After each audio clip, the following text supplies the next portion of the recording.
सर्व संतों की जय, सर्व भक्तों की जय, धर्मी पुरुषों की जय, श्री काशी धाम की जय, श्री सुडानी धाम की जय, श्री क्रोथा धाम की जय, श्री बरवाड़ा धाम की जय। सत साहिब परम पिता परमात्मा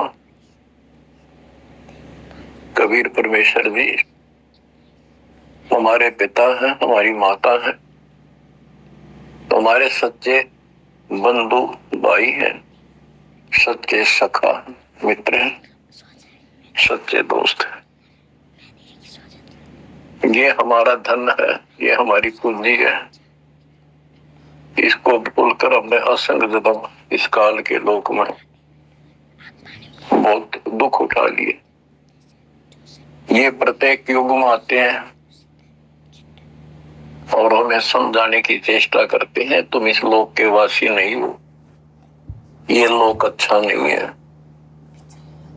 इस पृथ्वी के ऊपर प्रत्येक व्यक्ति देखता है सुखी नहीं है। हम एक दूसरे को सुखी मान रहे हैं कि वो सुखी है, वो सुखी है, वो सुखी है। 24 घंटे टेंशन में रहता है प्राणी। टेंशन हो, काइंड ऑफ टेंशन कुछ भी हो सकती है, पर सुख नाम की चीज नहीं। लेकिन हम अभ्यस्त हो गए और मजबूर हो गए। अब हम करें तो करें क्या, पता नहीं था। फिर भी हमारी आत्मा ये मानती थी कि कोई शक्ति है जो सुखी करती है, दुख दूर करती है। परमात्मा के लिए हम जगह जगह जाते रहे, जाते हैं अभी, कोई मंदिर में, कोई मस्जिद में, कोई गुरुद्वारे में, कोई पहाड़ों पर, किसी धाम स्थान तीर्थ पर। किस लिए जाते हैं? सुख प्राप्ति के लिए जाते हैं। भगवान मिले और सुख दे, धन दे। धन पे 2 रोटी तो चाहिए, लेकिन जिस तरीके से हम आज तक ये वस्तु की आशा करते रहे, इन वस्तुओं की, ये 7 जन्म नहीं मिल सकते।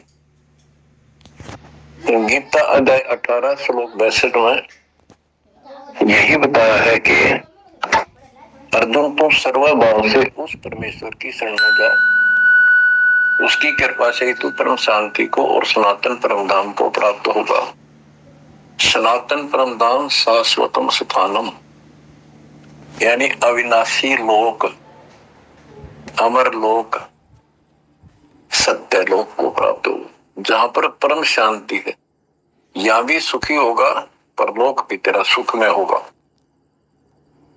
बच्चों, दुखाल्य बताइयो, गीता 8 श्लोक 15 में स्पष्ट किया है कि इस दुखाल्य, दुख के घर, इस पृथ्वी लोक 21 ब्रह्मांड से निकलने के लिए पूर्ण संत की आवश्यकता पड़ती है।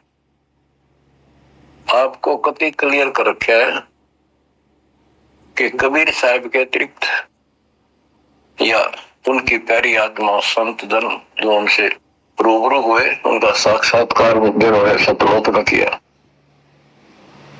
और तथा मेरे पूज्य गुरुदेव जी के अतिरिक्त कोई भी सतगुरु पृथ्वी पर नहीं रहा।